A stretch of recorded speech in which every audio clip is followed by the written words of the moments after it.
Welcome back. Medak జిల్లాలో కేంద్ర హోంశాఖ సహాయక మంత్రి బండి సంజయ్ మాట్లాడుతున్నారు. లైవ్ లో చూద్దాం. పంట వచ్చేవాటి నుంచి ఏ విధంగా ఉత్పత్తులు తయారు చేసి మనం మార్కెట్లో మంచి అందమైన ప్యాకింగ్ చేసి మార్కెట్లో ఈ పోటీ ప్రపంచంలో పోటీని తట్టుకొని ముందుకు పోయే విధంగా ఉండాలని చెప్పి ఆలోచనతో అనేక మందికి శిక్షణ ఇవ్వడానికి కూడా ఇలా ఫుడ్ ప్రాసెసింగ్ ల్యాబ్ కూడా ఏర్పాటు చేసుకున్నాం. నిజంగా చాలా అద్భుతం, చాలా సంతోషం కూడా. ఎందుకంటే మనం తెలిసి ఇవాళ ఏకలవ్య గ్రామీణ వికాస్ ఫౌండేషన్ ఇవాళ విద్య, ఆరోగ్యము, సేంద్రియ వ్యవసాయం ఇట్లా అనేక రంగాల్లో మంచి మంచి విద్యార్థులను తయారు చేయడము, సంస్కారవంతమైన విద్యను అందించడము, ఆరోగ్యవంతమైన సమాజ నిర్మాణం కోసం ప్రయత్నం చేయడము, సేంద్రియ వ్యవసాయ విషయంలో రైతులను తయారు చేయడము, ఇటువంటి ఆలోచనతో ఈరోజు ఏకలవ్య ఫౌండేషన్ ఇలా మన ముందుకు వస్తున్నది. పాలిటెక్నిక్ కళాశాలలు ఉన్నాయి, వర్మీ కంపోస్ట్ ఉన్నది, దాంతోపాటు సాందీపని గురుకులం పాఠశాల ఉంది.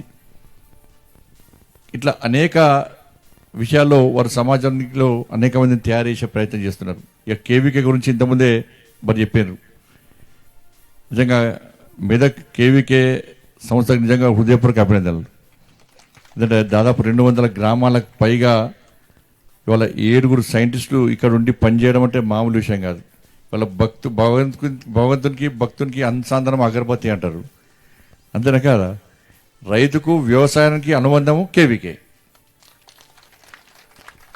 ఏ విధంగా తక్కువ ఖర్చుతోని ఎక్కువ దిగుబడి సాధించాలన్న ఒక ఆలోచనతో సేంద్రియ వ్యవసాయం విషయంలో ప్రజల పడ ఆలోచన కల్పించడానికి, రైతులకు ఏ కష్టం ఉన్నా ఏ ఇబ్బంది ఉన్నా వాళ్ళు కూడా ఒక ఆలోచన కల్పించడం, వాళ్ళ సమస్యల పరిష్కారం కోసం వాళ్ళ ప్రయత్నించేటువంటి ఒక సంస్థనే కేవీకే. వాళ్ళ డ్రోన్ ద్వారా కూడా ఏ విధంగా ఉపయోగించుకోవచ్చు అని చెప్పి రైతు కూలీల కొరత తీర్చడానికి కూడా ఇలా కేవీకే ముందుకు వస్తుంది. చాలా మంచి మంచి ఆలోచనతో ఇలా కేవీకే రైతులు కూడా చైతన్యం కలిగించే ప్రయత్నం చేస్తున్నది. వారు కూడా హృదయపూర్వక అభినందనలు. ఇవాళ వ్యవసాయానికి సంబంధించి ఇవాళ సేంద్రియ చాలా చూసి పడి మేము పసుపు తీసి చూసినాం, ఆ స్మెల్ చూసినాం, స్మెల్ ఘాట్ వస్తున్నది. ఇది నిజమైన పసుపు అన్నట్టు. ఇవాళ చూసిన ఇలా చాలామంది చేతులు ఎత్తుమంటే మనకే గలి అనిపిస్తుంది. బీపీ షుగర్ లేని వాళ్ళు చేతులు ఎత్తుమంటే 10 మంది కూడా ఖాళీ ఉండరు, అందరు చేతులు ఎత్తారా? బీపీ షుగర్ లేని వాళ్ళు చేతులు ఎత్తుమంటే అందరు ఎత్తారు. క్యాన్సర్ అంటే 50% క్యాన్సర్ వచ్చింది. నాకు స్ట్రోక్ వచ్చింది, స్టంట్ వేసారు నాకు 2012 స్టంట్ వేసారు నాకు. నన్ను చూడడానికి చాలామంది వస్తుండే, వచ్చి బెల్లంగా చెవులు చెప్తుండే, నా కూడా స్టంట్ వేసారా అంటుండే. వచ్చిన 100 మందిలో 50 మందికి స్టంటే. కాబట్టి దీని అంతటి కారణం ఏంటంటే మనమే. ఇది సనాతన ధర్మం మీద దాడి, భారతదేశం మీద దాడి, దాంతోపాటు మన ఆరోగ్యం మీద, మన వ్యవసాయం మీద ప్రత్యక్షంగా పరోక్షంగా ఒక దాడిగా మనం భావించాల్సిన అవసరం ఉంది. ఈ దాడి సమయంలో ఈ దేశాన్ని, సనాతన ధర్మాన్ని ఏ విధంగా కాపాడుకుంటున్నామో మన ఆరోగ్యాలను కాపాడుకోవాలి, మన వ్యవసాయాన్ని కాపాడుకోవాల్సిన బాధ్యత మన మీద ఉన్న విషయాన్ని మనం గుర్తుంచుకోవాలి. బొట్టు పెట్టుకుందామన్నా భయమే, కెమికల్సే. అగరబత్తి ముట్టిద్దామన్నా భయమే, స్మెల్కు డాక్టర్ మాస్క్ పెట్టుకొని అగరబత్తి ముట్టురు. ఇవ్వాలి దేవుడికి మాత్రం ఇస్తాము, దేవుడు వాసన చూడొచ్చు, కానీ మనం మాత్రం మాస్క్ పెట్టుకొని అగరబత్తి దిగాలి. అంటే మనం మంచిగా ఉండాలి, దేవుడు మాత్రం మంచిగా ఉండదు. కాబట్టి దేవుడు మంచిగా ఉండాలి, మనం మంచిగా ఉండాలంటే ఏం చేయాలి? ఎటువంటి అగరబత్తులు వాడాలి? కెమికల్స్ లేని అగరబత్తి వాడాలి. బొట్టు మనం పెట్టుకోము, దేవుడు మాత్రం పెద్ద పెడతాం బొట్టు మనం. ఎందుకంటే దేవుడు ఏమో మా సమయం లేదు. ఇక మనం మాత్రం మనం మరకవద్దు, అందంగా ఉండాలి అని. అవునా కదా? ఇది నేను రవీంద్ర అదే మాట్లాడుకున్నాం మేము. కాబట్టి ఆ బొట్టు కూడా అమ్మవారికో స్వామివారికో బొట్టు పెట్టాలంటే వారు కూడా మంచిగా ఉండాలంటే ఏం బొట్టు వాడాలి? కెమికల్ లేని బొట్టు వాడాలి. ఎందుకంటే మీరు సెంటిమెంట్ చెప్పకుండా మీరు వింటారు. అబ్బో, దేవునికి మనకు సెంటిమెంట్ చెప్తేనే వింటారు, లేకుంటే వినరు. కాబట్టి ఇటువంటి విషయంలో మనం జాగ్రత్తగా మనం ఉండాల్సిన అవసరం ఉంది. ఎందుకంటే ఇలా రైతుల పరిస్థితి చాలా దయనీయమైన పరిస్థితి. ఇవాళ ఒక సాఫ్ట్వేర్ ఇంజనీర్కు శాలరీ ఎంత అంటే ₹1,00,000 ఒక సాఫ్ట్వేర్ ఇంజనీర్కు. వాళ్ళ రైతుల పరిస్థితి ఏంటంటే ఒక రైతుకు నెలకు కనీసం 10 నుంచి 12,000 రూపాయలు కూడా ఆదాయం లేదు వాళ్ళకు. అంటే ఒక సంవత్సరంలో రైతు సంపాదించేది ఒక సాఫ్ట్వేర్ ఇంజనీరు ఒక నెలలో సంపాదిస్తున్నాడు. అందుకే సాఫ్ట్వేర్ రైతులందరూ ఇలా వ్యవసాయాన్ని పక్కకు పెట్టే పరిస్థితి వచ్చింది వాళ్ళు. అందుకే నరేంద్ర మోడీ గారు రైతులందరినీ ఒక వేదిక మీద తీసుకురావాలి, వాళ్ళంతా వాళ్ళే రాజులుగా తయారు కావాలి, వాళ్ళే అన్ని విషయాల్లో ముందుండాలి, ఈ దళారీ వ్యవస్థ పోవాలని చెప్పి దేశవ్యాప్తంగా 10,000 FPOలను తయారు చేసే ప్రయత్నం చేసి దాని సక్సెస్ అయినా కూడా మనం ఇక్కడ 2 FPOలు ఇక్కడ 2 FPOలు ఉన్నాయి.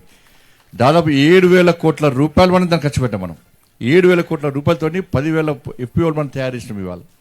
ఈ దేశంలో 60 కోట్ల మంది రైతులు ఉన్నారు. తెలంగాణ రాష్ట్రంలో 60 లక్షల మంది ఉన్నారు. ఇవాళ రైతు కుటుంబాలన్నీ కూడా నీకెందుకు నాన్న ఇబ్బంది, ఎన్ని రోజులు వ్యవసాయం చేస్తావు, వద్దు నువ్వు పక్కకు వచ్చేసేయి, నువ్వు రెస్ట్ తీసుకుందురా, నువ్వు నాతో నువ్వు ఉందురా అని చెప్పి వ్యవసాయాన్ని వాళ్ళ కుటుంబ సభ్యులే వాళ్ళ పిల్లలే బంద్ చేయించే పరిస్థితి వచ్చింది వాళ్ళ.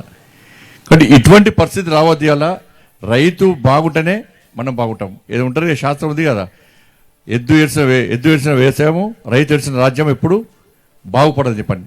రైతు బాగుంటేనే మనం బాగుంటాం.